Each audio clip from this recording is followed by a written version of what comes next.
Good afternoon and welcome to the Unitarian Universalist Congregation of Charlottesville. My name is Reverend Leia-Durland Jones, and whether you are joining us here in person in our sanctuary or via YouTube, I offer you a warm welcome on behalf of the entire congregation. We gather today in a spirit of love, friendship, and memory to celebrate the life of John William Redmond. The Redmond family thanks you for being here today. Donna, John's wife, and Sean, John's son, have lovingly crafted this service of remembrance. As I read our opening words, I invite you to close your eyes if you feel comfortable doing so, and to notice your breath as it moves in and out of your body, and to let yourself arrive in this time and space as fully as possible. Come into this circle of loss. Come into this circle of compassion. Come into this circle of memory. Come into this circle of love. We mourn the death of John Redmond, who is no longer with us in the flesh. But his spirit dwells in our minds and hearts, and in the way his deeds shaped our common world. Our loss, the hurt we feel, our reaching out to one another, do not close the circle, but open it to all of our brothers and sisters. We are gathered into the sacred circle of all humanity through the one fate that shapes our lives, and through the grief that death always brings. I invite Donna and family to come forward now and light the chalice, the symbol of our Unitarian Universalist faith.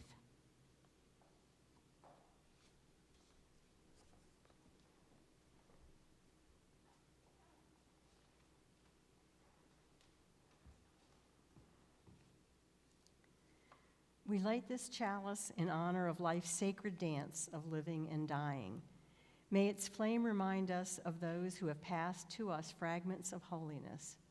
May it remind us that we too are participants in the dance.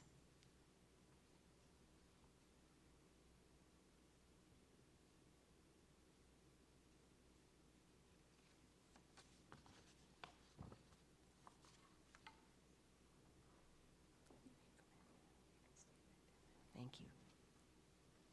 Now you can go. Thank you. Get this the right side here.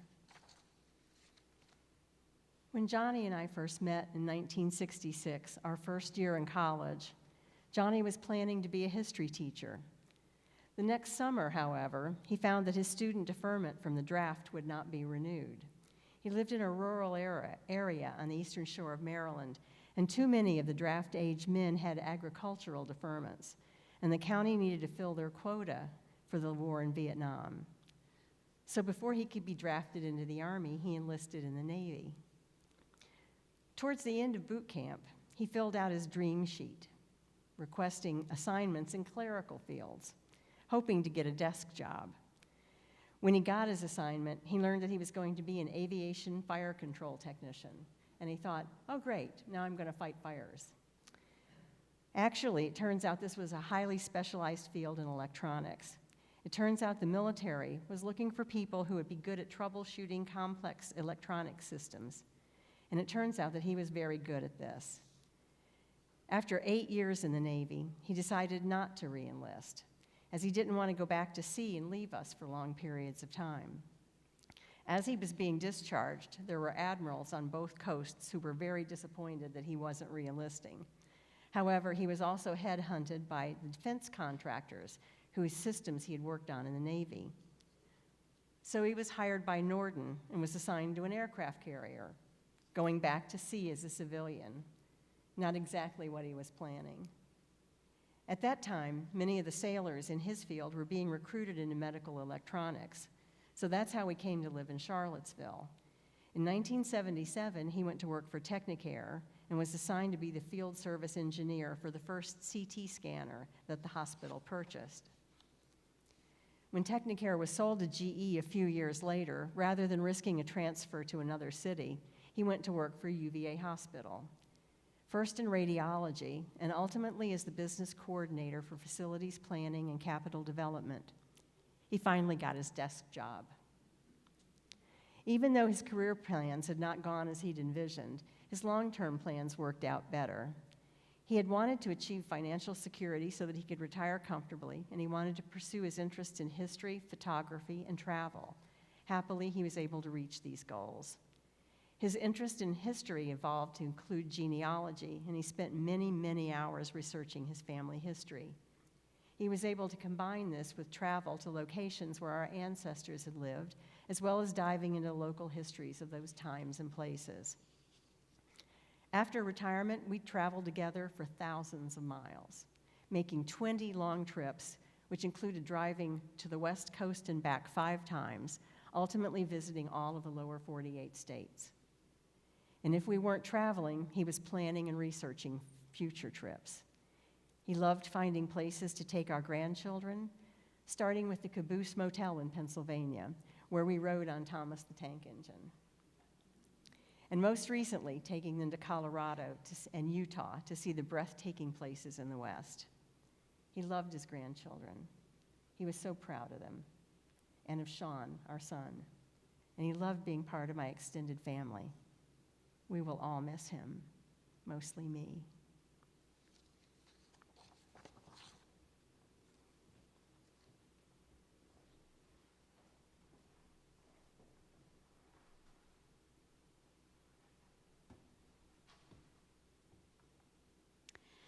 I invite you to please join me now in a time of silent meditation and private reflection. I will ring the chime to invite us into the silence, and then the chime will sound again to call us back.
invite Sean to come forward now to start our time of sharing.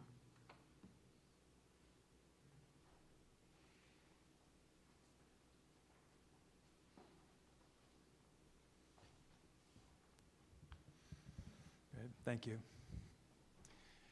It's hard to know how to do justice to a man who absolutely hated the spotlight as much as my dad did. But one thing about him that would be hard to know unless you were close to him was that he was actually pretty mischievous. His favorite story about his father, at least one of them, was how when his father had passed away, on the way out of the church, his friends hijacked the casket and took it down to the bar for one last round. So, in that spirit, my favorite story about my dad is from his childhood. He grew up at the very upper end of the Chesapeake Bay in Maryland, on the water, which is why he went into the Navy rather than the Army. So he had a pretty rural upbringing. And, so in this story, he and his friends had gone out for some night fishing, going in and out the little overgrown channels on the bank of the Chesapeake Bay. And it being back in the day, of course, teenagers wouldn't go out at night without shotguns. So they're out in the boat, with their nets and whatever and shotguns. And under this overgrowth of trees, and a snake dropped out of one of the trees into the boat. We've heard testimony that he was a good troubleshooter of complex situations. Being a quick-witted teenager, and not one to hesitate, of course, since he had a shotgun, he shot the snake, which you'll remember was in the boat. So after this decisive action, there was one fewer snakes in the boat, but there was also one more hole than there had been. So pretty soon the water was in the boat and all the boys were in the water with all the other snakes. But fortunately, my dad had proved what would happen if the other snakes came close to him, so they were able to get themselves out of that situation. When I was growing up after we moved to Charlottesville, where since my dad was working at the hospital but for a third company, he had a home office at a time when that wasn't very common. So usually when I got home from school, he was home, which was great. So after him being away for a long time, I would, when I was younger, when he was in the Navy, actually for many, many years while I was in middle school and high school, he was always home. He was there when I got home because he was working there if he wasn't at the hospital. So our favorite thing to do was to have epic rubber band gunfights in the living room. And I'm sure my mom was sweeping up rubber bands like forever after that. So, he was supposedly a grown man, but there we were, like ducking behind the couch as a fort and shooting rubber bands at each other, which is really wonderful. And judging from the times that my children refer to it, I think their favorite story, or one of, involves me a little bit. So my parents were always renovating their house, right? So I understand, my mom has been helping the church here pick out some new colors for the paint. It's all very lovely. But at one point we had replaced what was the rickety, not really appropriate decor, I think wrought iron, held on by 2 screws banister that was on our staircase with a beautiful custom-built sturdy wooden one, and it was really lovely. My mom really, really loved this banister. And so one night my dad and I were in the kitchen, and we were supposedly washing dishes, helping out, being useful. But like I said, he was kind of a big kid, and he was pretty mischievous, and we were horsing around, and I was running for my life from being snapped with a dish towel and running down the hallway and grabbed onto the banister, to try and pivot and turn. And of course, the banister with a mighty roar just ripped right out of the wall. There aren't words in the English language for the displeasure on my mom's face when she came downstairs. It was replaced with a sturdier wooden banister that's even better. But if I'm really honest, and I'm sorry, Mom, I've always been secretly a little bit proud. And I am certain that my dad felt the same way, that we're all kind of happy that we did that. It was really fun. So that, in a nutshell, I think is my dad. He was a pretty quiet person, because he was, a reserved Irish guy, and he really, really didn't want people talking about him. So too bad. But he was really like a wonderful, fun father to grow up with. And I will miss him every time I look at that banister.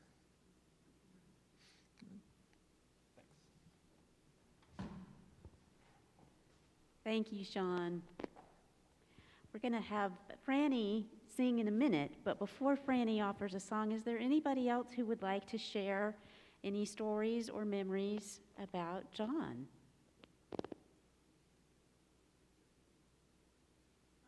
Yeah, please, Reba, come forward.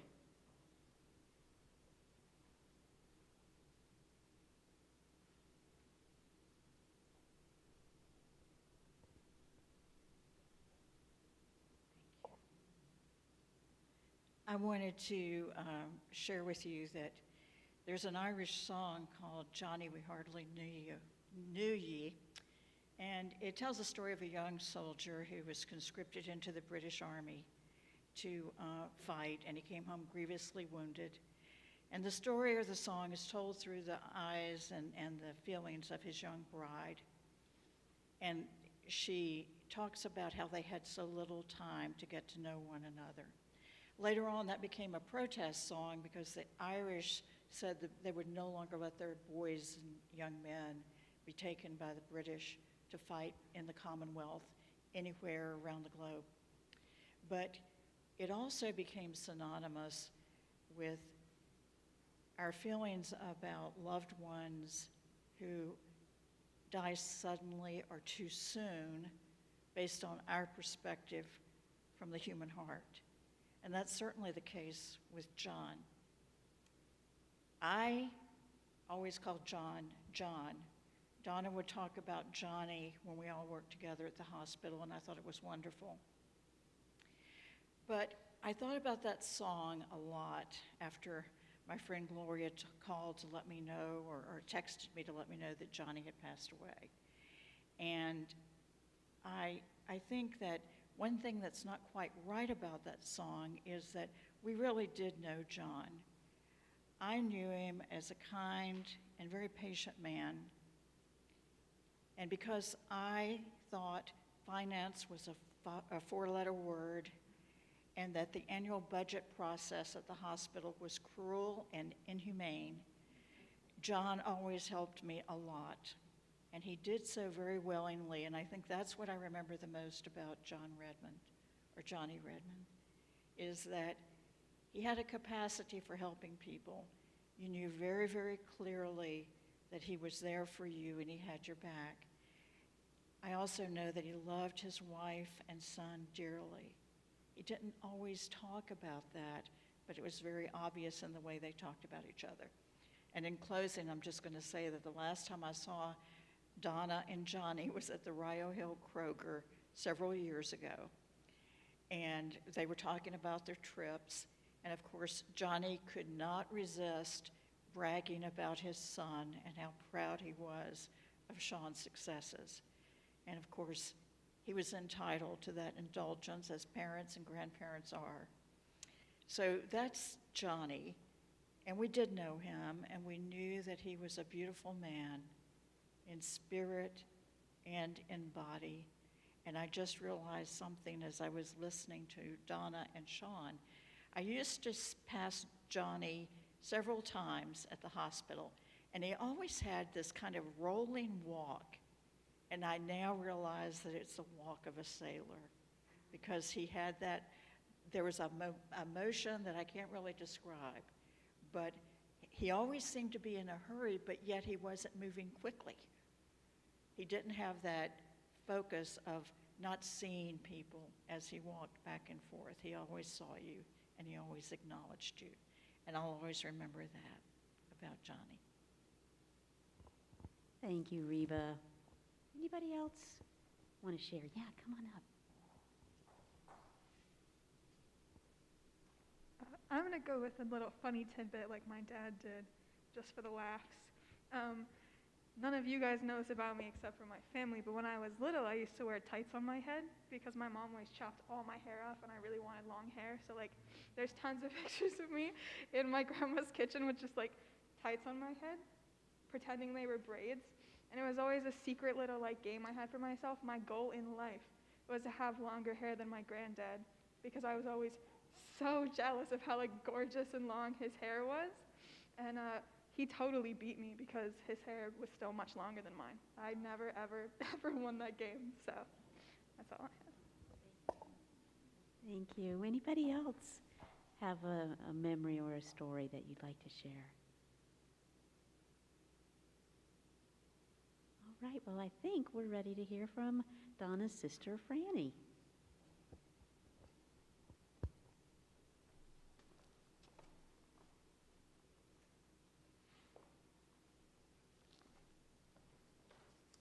Donna asked me to play this song for her because she loves it. I wrote it during a very dark time in my life, but I've not played the guitar or sang for about a year and a half, but I'm not saying no to my sister. Oh, thank you, Donna. That's fine. So I'm going to do my best.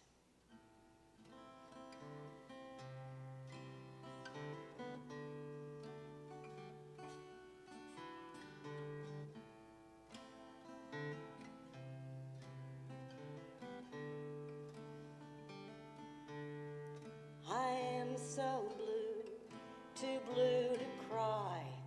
I have no tears to soothe my eyes. I have no hand reaching for mine. There is no one can tell me why.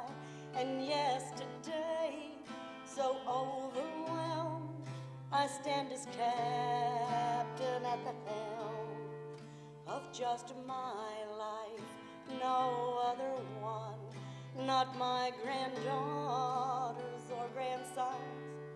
I am not young, I'm growing old. I know my life will still unfold, our paths entwine like yours and mine, sometimes unravel in my mind.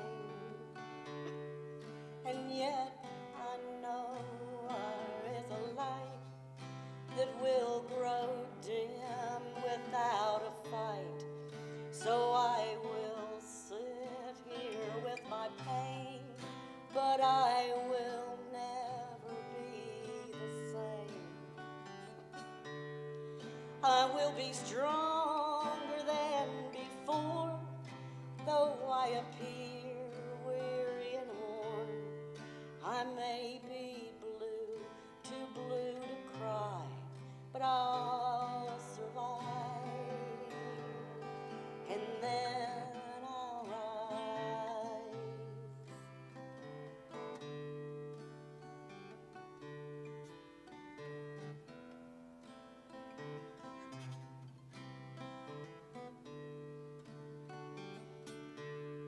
I'll find my tears out in the rain. They'll let my heart renew again.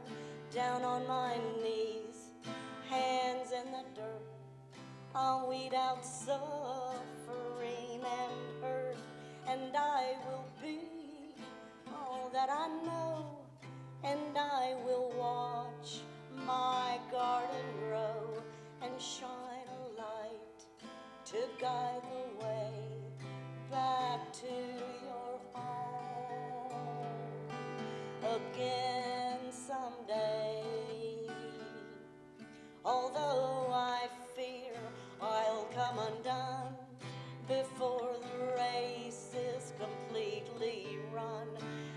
not just mine, but humankind.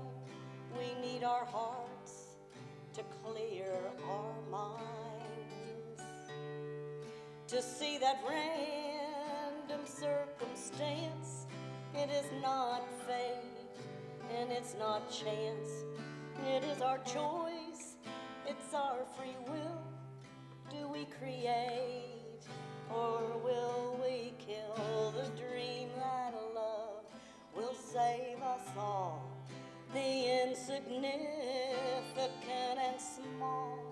I may be blue, too blue to cry, but I'll survive, and then I'll rise.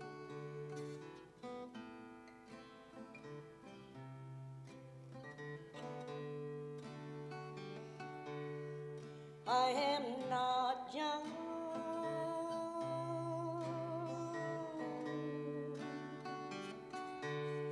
down on my knees.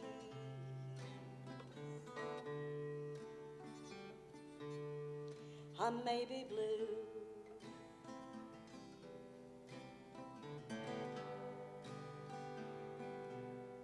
but then I'll rise.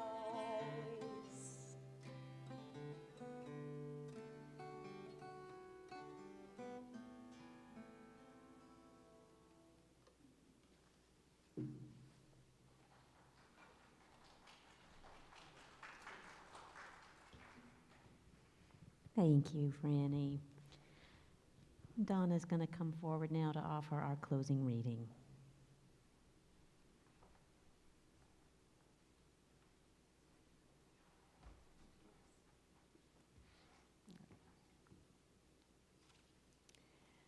The fabric of your life has been torn. It has been rent asunder, as they say. Now you must begin the reweaving of relationships so that the whole will be mended. You will see the broken place, but the fabric will be made whole.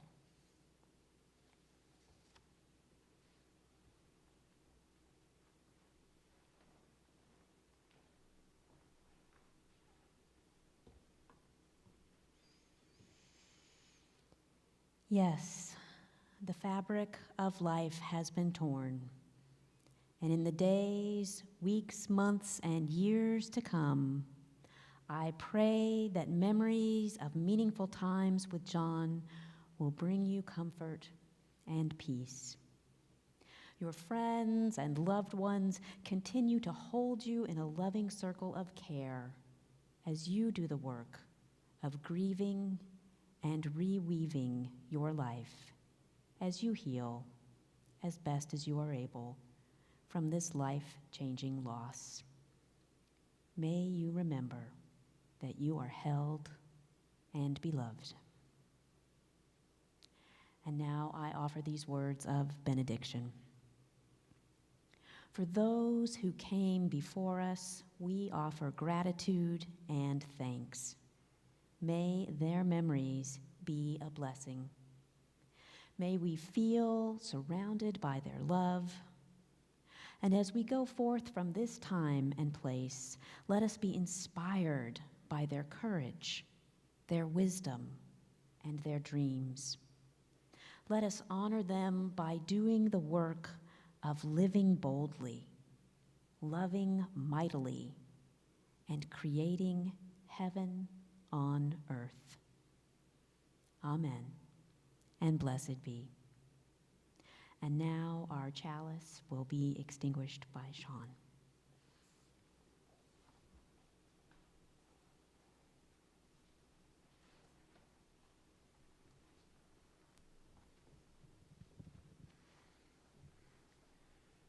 I do not know where we go when we die, and I do not know what the soul is, or what death is, or when and why.